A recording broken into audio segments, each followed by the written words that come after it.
नमस्कार, मैं रघुनाथ प्रसाद आज चर्चा करना चाहूँगा 31 जुलाई को हरियाणा के नूंह में और फिर उसके बाद गुरुग्राम में घटी दुखद घटनाओं की ओर।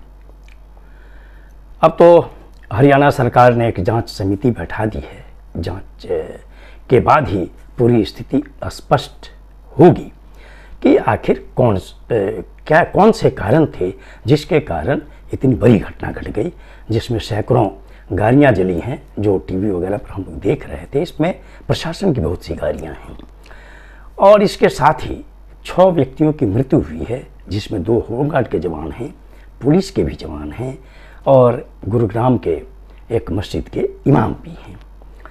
कुल 6 व्यक्तियों की मृत्यु के साथ ही बहुत बड़ी एक संख्या ऐसी है जो घायल भी हुए हैं, जिनके इलाज भी चल रहे हैं। ये शोभा यात्रा जैसा कि मैं देख रहा था कई चैनल्स पे कि 2 वर्ष कोरोना के कारण शोभा यात्रा नूंह में नहीं निकली थी। ये वो ऐसा इलाका है जहां मेवात मुस्लिम बड़ी संख्या में रहते हैं और इनकी संख्या निकटवर्ती उत्तर प्रदेश और राजस्थान जिलों में भी है। और ये मेवात मुस्लिम ऐसे हैं जो बहुत से रस्म रिवाज हिंदुओं की तरह भी मनाते हैं और कुछ इस्लाम धर्म की तरह भी। स्थिति आखिर इतनी क्यों बिगड़ी?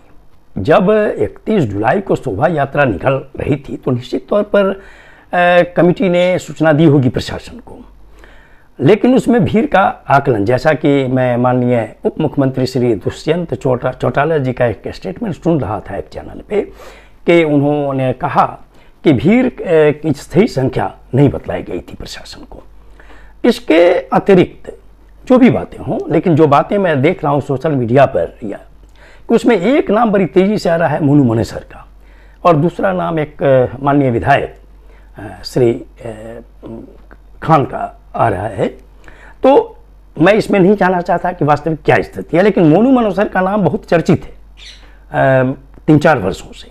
और अभी हाल में एक घटना घटी थी 15 फरवरी 2023 को कि राजस्थान के भरतपुर के 2 मुस्लिम युवक को गो तस्करी वगैरह के मामले को लेकर क्या सच्चाई थी। मोनू मनेसर का नाम उछला था क्योंकि उनकी लाश कार में जली हुई अवस्था में मिली थी और वो मिली थी हरियाणा में, भिवानी जिले में। तो उस वक्त से भी स्थिति, चूँकि हम लोगों ने देखा था कि जब राजस्थान पुलिस वहाँ गई तो वहाँ पर विरोध भी हुआ था और कुछ हिंदू संगठन मोनू मनेसर के पक्ष में उतर आए थे। मोनू मनेसर विश्व हिंदू परिषद की एक शाखा जो गोरक्षा संगठन है उससे जुड़ा हुआ यह व्यक्ति है। मोनू मनेसर को लेकर मुस्लिमों में पहले से भी बहुत ही आपत्तिजनक स्थिति रही है, खासकर 15 फरवरी 2023 की उन 2 मुस्लिम युवकों की हत्या के बाद से।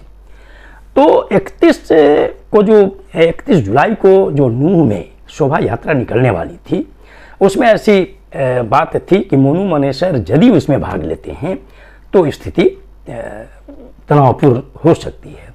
और ऐसा इसलिए भी लगा होगा कि शोभा यात्रा के एक दिन पहले एक वीडियो जारी कर दिया गया मोनू मनेसर की ओर से। उसमें उसने कहा कि वो शोभा यात्रा में भाग लेंगे और अपने समर्थकों से उन्होंने बड़ी संख्या में भाग लेने के लिए कहा।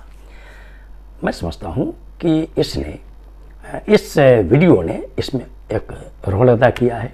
और श्री खान साहब माननीय विधायक जी, चूँकि विधायक हैं, निश्चित तौर पर उनके पास भी बहुत सी बातें गई होंगी, इसलिए वो भी एक कुछ अपनी बातों को सरकार के समक्ष रखना चाह रहे होंगे पहले से भी, जब वो घटना घटी थी फरवरी में।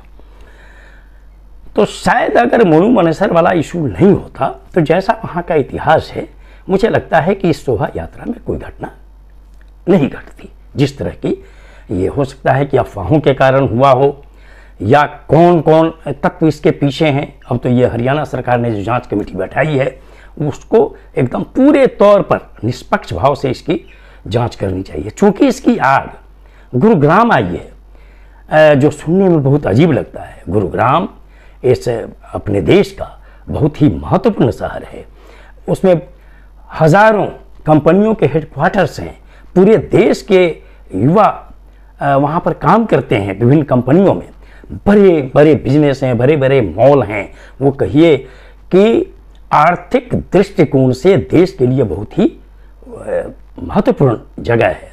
अगर वहाँ पर अगर धार्मिक उन्माद वाली घटना अगर घटती है तो यह न केवल गुरुग्राम के लिए, न केवल हरियाणा के लिए, वरन ये हमारे पूरे देश के लिए एक बहुत ही दुखद स्थिति होगी और इसका असर पूरे देश पर पड़ सकता है।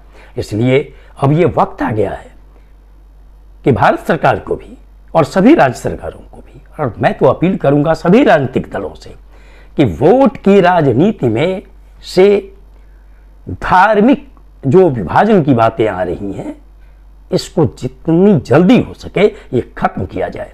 चुनाव लड़े जाने चाहिए, वोट मांगे जाने चाहिए, लेकिन जनता के मुद्दों पर मांगे जाने चाहिए।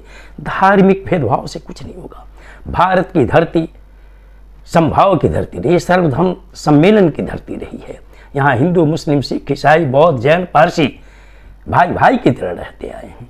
इस वातावरण को पुनः कायम करने की जरूरत है ताकि भविष्य में नूह जैसी घटना, गुरुग्राम जैसी घटना फिर देश में नजर नहीं आए। ये देश की एकता, अखंडता के लिए बहुत ही आवश्यक है।